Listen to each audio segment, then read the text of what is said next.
What's up? I'm OBG. So today I have something weird, rare, and bizarre. This is a bottle of Jim Beam from 1981. Let's jump into it. So how bizarre is this bottle? Well, first of all, this is just one bottle since I have another one here, and this one is a straight up Model A from Ford from 1928. Now, these decanters you can open. There's an actual little twist off here at the back, and I even have the original label from 1981 that says that the tax were paid on here. And when we look at this one here, you have to remove the back, and it also has the label. I did crack it.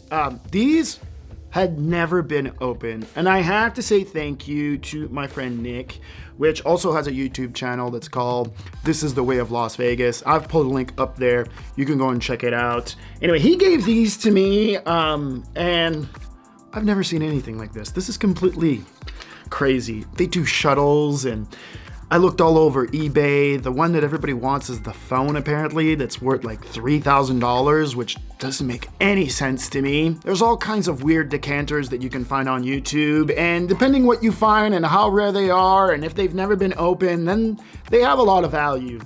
But you'll find a lot of empty ones, and people collect them, and this is just a bizarre thing. All of this whiskey is 100 months in oak. They're all 80 proof or 40 ABV. They're just really weird. So let's jump into the technicals of both of them so we can compare and see what's the difference. But really, there isn't any difference here between the Corvette or the Model A. The mash bill is 75% corn, 13% rye, and 12% malted barley. Now, like I said, this has been aged for 100 months, meaning 8 years in new American oak. Now, when we talk about packaging, I mean, what do you want me to say about this packaging? This is just craziness. But is the whiskey the same between the two? Let's get into the tasting notes. And we're gonna start with the Corvette. On the collar, rich amber with hints of gold. On the nose, deep rich nose of well-charred oak that falls into smoky layers that are very rich in oak. You get cedar, pine, spice box with light notes of tobacco. As the light orange zest comes around, you get this beautifully delicate nose. On the mouthfeel, the attack is good, and there's acidity with a light burn that gives you complex spicy layers of the oak. As it slowly works them out, this is well balanced, and the length here is long as the acidity keeps on giving you more and more complex layers of spicy oak that are well packed. This is bizarrely good. It's bizarre, and pouring out of here is hell. It's not fun. I made a total mess all over the table.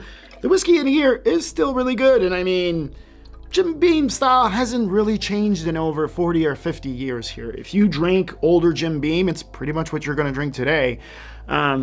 This is still an oddity to me. I feel that it's bizarre, and you can find it all over eBay. If you just put Jim Beam decanter, you'll find one of these. You'll find the Ford Model A. They're just everywhere. Do I recommend this? Sure, because it's funny and stupid, but that's about it. All right, let's see what the Ford Model A tastes like. On the color, amber and lighter than the previous one. On the nose, rich on the caramel, sugar oak that has been well mixed with overtones of smoke.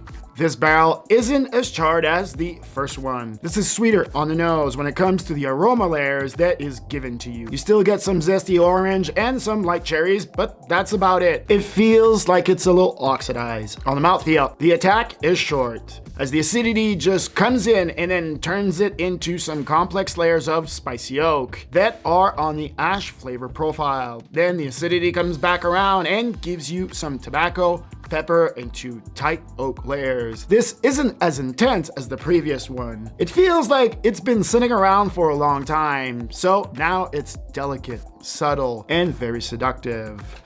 This was lighter than the Corvette. It's the same juice in it. Yes, there is barrel variation. You can't really tell what year this was bottled compared to the Corvette. I mean, again, this was interesting. The interesting part is that you're drinking 40-year-old Jim Beam.